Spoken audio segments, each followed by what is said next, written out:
4 buckets.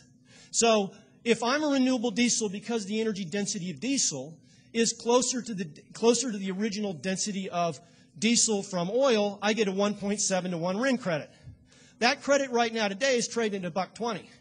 If I set up my business in a way where I can separate the RIN credit from the barrel, sell the barrel and sell the RIN credit, then I just plussed up my profitability. In addition, if I'm a renewable diesel under the tax code, which is point number 2, I get a $1 renewable diesel credit, which, by the way, expires on December 31st of 2011. So that'd be $2.30 for making the molecule before I made a deal on wholesale price of diesel to whoever bought the molecule. Okay? The other thing you get is, so all ethanol, the cellulosic guys, traded away they had a 3 to 1 or 2.5 to 1 in the original RFS 1. They traded that away so they could get the 16 billion mandate. 5 minutes? I'm in good shape. So ethanol now, whether it's cellulosic or corn, is 1 to 1. If I make isobutanol, I'm going to, generalization, 1.3 to 1. If I make a biodiesel, it's 1.5 to 1. Okay?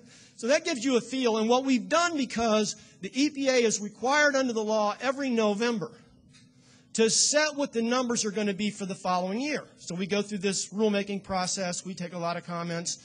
And then they decide what the numbers for each bucket is, because our Congress, in its elegant fashion, puts specific numbers for each of the 4 buckets from 2010 to 2022. Now, last year, when we got to the cellulosic bucket, and this has caused great consternation about where are the fuels, where are the gallons. Last year, when we got to the number setting process, EPA looked out across the U.S. and they said, where we are right now commercially is we think there's going to be 6.5 million gallons of cellulosic ethanol available, or cellulosic biofuels, I should say it that way.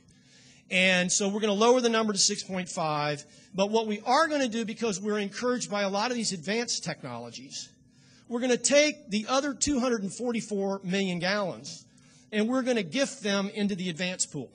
So when you look at the advanced target and you look at the overall target, that original 250 million gallons that was put in the cellulosic bucket is carried forward, but those gallons are going to come from other technologies if they're able to fill them in the short term.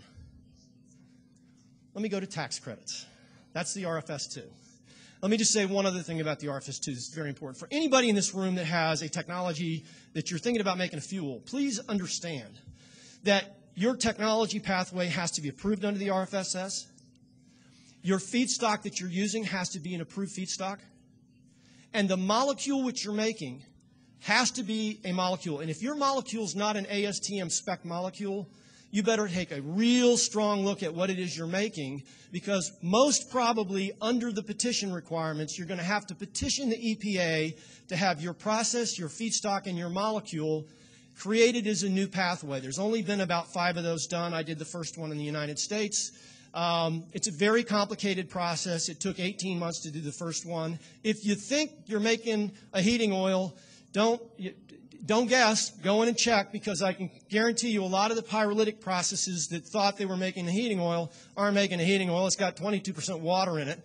And so if you blended it, it would be off spec. So there are all kinds of nuances that come into certifying the fuels under this law. And so buyer beware. Okay?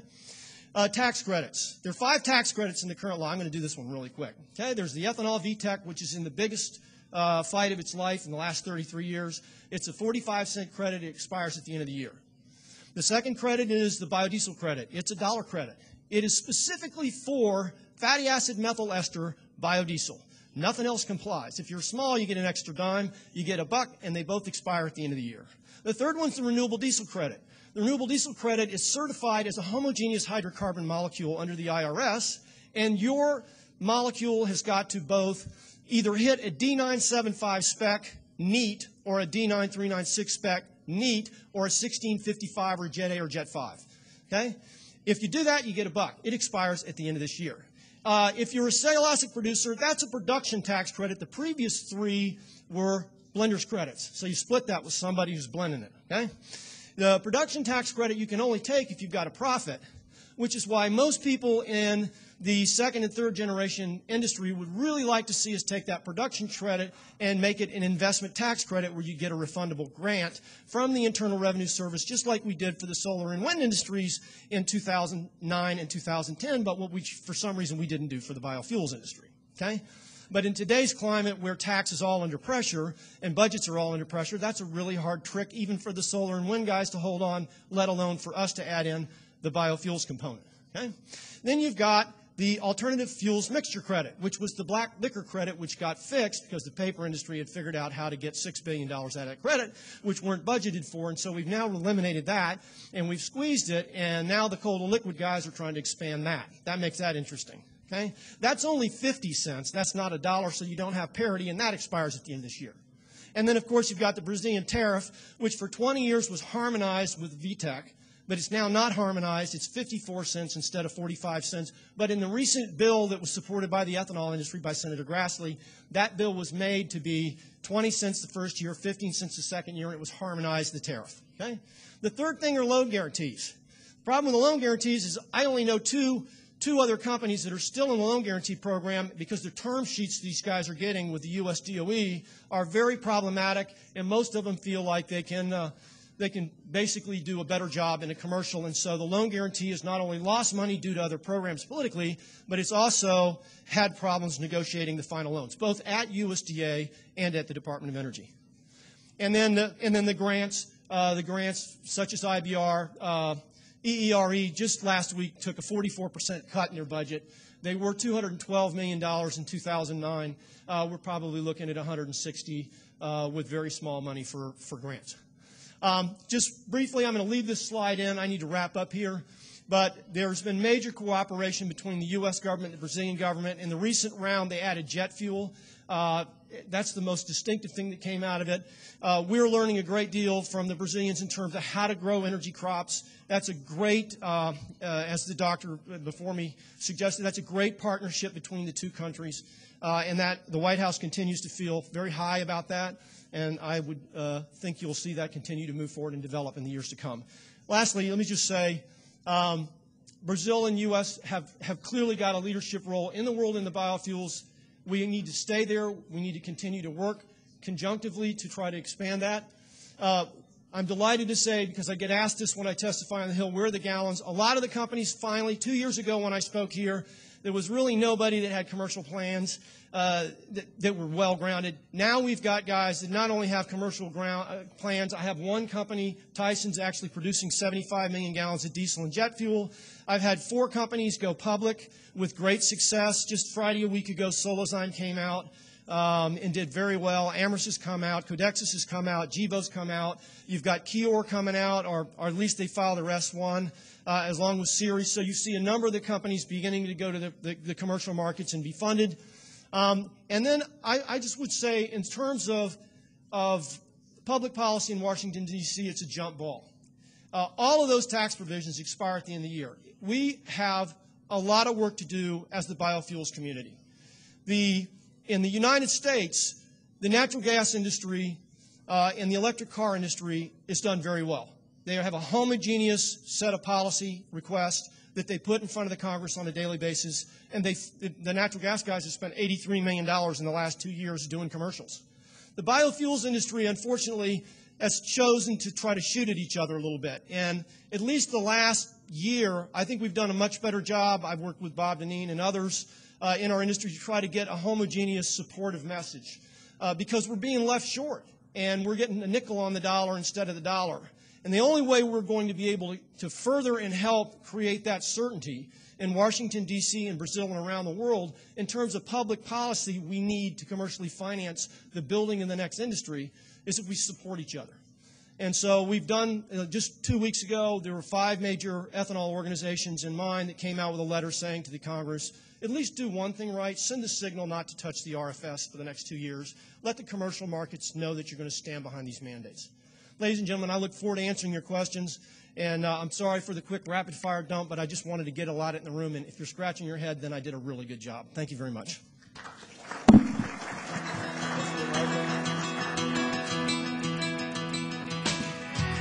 Okay. Temos mais uma apresentação. Brito, por favor. Depois eu vou fazer meus comentários e a gente vai ter aproximadamente 10, 15 minutos para as perguntas.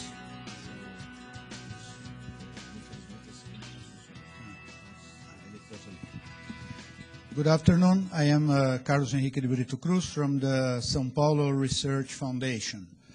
And just to present briefly my organization, we are a public foundation whose mission is to fund research that happens in the state of São Paulo.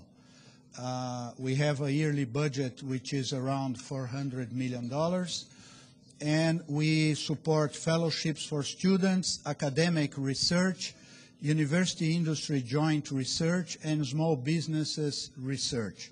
The foundation has been operating since 1962 in the state of São Paulo. We have thousands of research projects supported and so on. And our foundation is very much aware of the new challenges for Brazil in its strategy for bioenergy. Basically, new for the following. Up until maybe 5 or 7 years ago, Brazil was mostly the sole player in bioenergy in the world. The only country in which bioenergy was meaningful was Brazil. So it was a competition with itself. We were not really competing against the world. However, since the world, United States, Europe, began to believe, and they got a reasonable conviction that biofuels will be interesting in the future, the landscape for research in biofuels changed completely because the intensity of research in those countries went up by many notches. And that requires Brazil to change its strategy for research in biofuels because now it's not a competition in which you have only Brazil, but you have Brazil in the United States, UK, France, Germany, and several other countries in the world. And most of them have a much larger and stronger research tradition than Brazil does.